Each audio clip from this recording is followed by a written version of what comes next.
30 kamar isolasi disediakan di Rumah Sakit Bayangkara Palembang untuk orang dalam pemantauan COVID-19.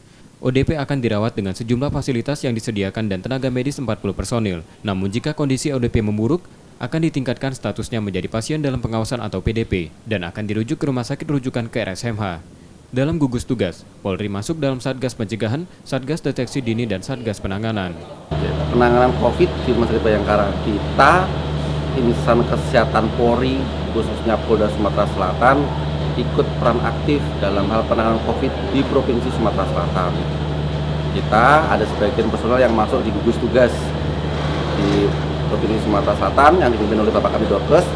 Sedangkan persiapan untuk di rumah sakit, kami menyiapkan ruang isolasi untuk ODP saja, ruang asesmen, ruang isolasi, beserta dengan personil dan peralatannya. Seperti rumah sakit lainnya untuk mengantisipasi COVID-19, RS Bayangkara juga meniadakan jam besuk pasien. Penjaga pasien di dalam ruang inap hanya diperbolehkan 1 orang.